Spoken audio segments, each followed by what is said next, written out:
ठीक है, अब हम इसको रीड करते हैं। There are many families which migrate from one place to another, यानी कि बहुत सारे ऐसे परिवार हैं जो एक जगह से दूसरी जगह यानी अपने घरों को छोड़कर दूसरी जगह पर शिफ्ट हो गए हैं। जैसे कि जो विलेजेस में रहते हैं उनको अपने ऑक्यूपेशन के लिए यानी कि अपने व्यवसाय के लिए और बच्चों की हायर एजुकेशन के लिए जाना पड़ता है।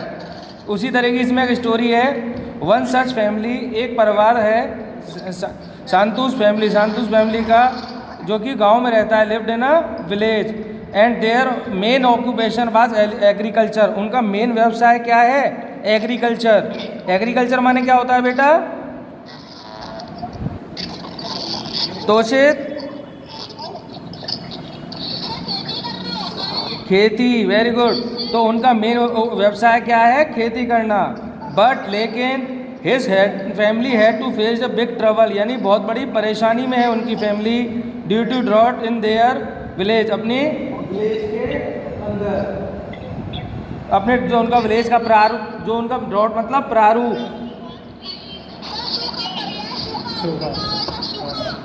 हाँ, यानी कि जो उनके गांव में जो कंडीशंस हैं खेती की, उसके जो फॉर्म है उसमें उनको बहुत सारी तकलीफ़ों का सामना करना पड़ रहा है।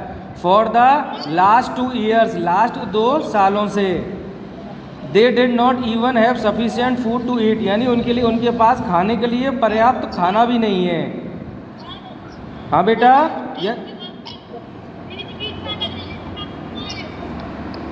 अब सही आ रही है? अब सही आ रही है बेटा?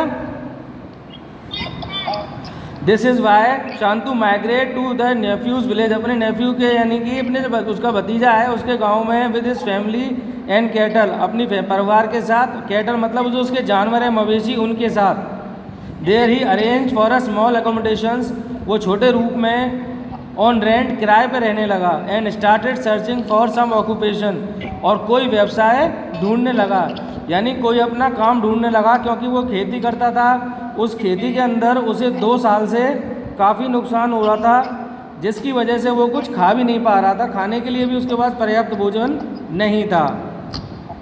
After a few days he got work, उसे कुछ दिनों के बाद कुछ काम मिला। And therefore he started living in that village, वहाँ रहना उसने स्टार्ट किया विद हिज फैमिली, अपने परिवार के साथ। However it was not at all easy for them to live, वहाँ रहना इतना आसान नहीं था। सून ही स्टार्टेड मिसिंग, वो अपने हिज ओन विलेज, वो अपने गांव को मिस कर रहा था, यानी जिस तरीके से वो अपने घर में रहता था, अपने गांव में रहता था, उसको वो मिस कर रहा था, यानी वो समय उसको याद आ रहा था। He got news that there was a very good rain, उसे खबर मिली कि वहाँ पर एक बहुत अच्छी बरसात हुई है।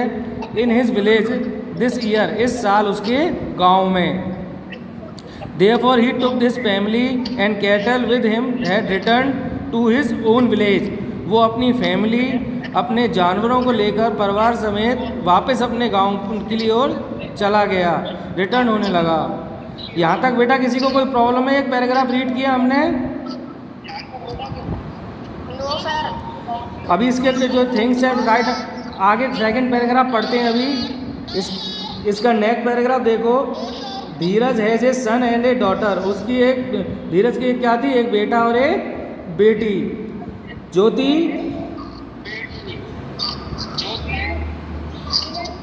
समझ में आ रहा है ना बेटा?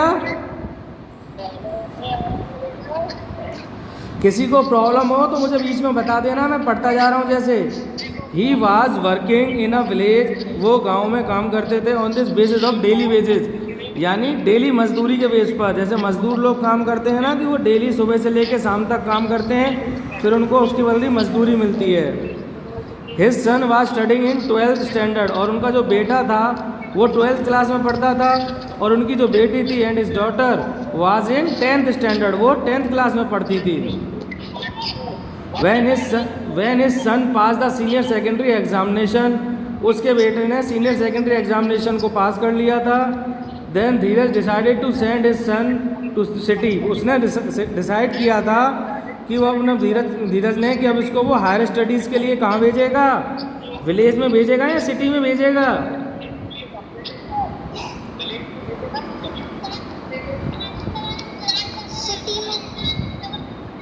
बेटा अपने बेटे के लिए वो हायर स्टडीज़ के लिए कहाँ भेजेगा, विलेज में या सिटी में?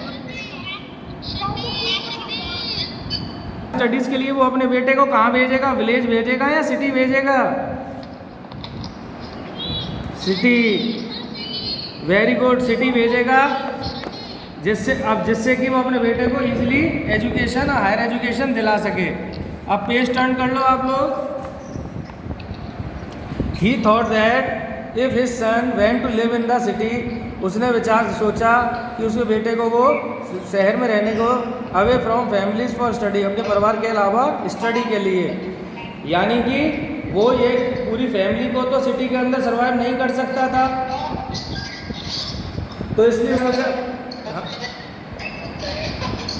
नेटवर्क इशू आ रहा है। हेलो।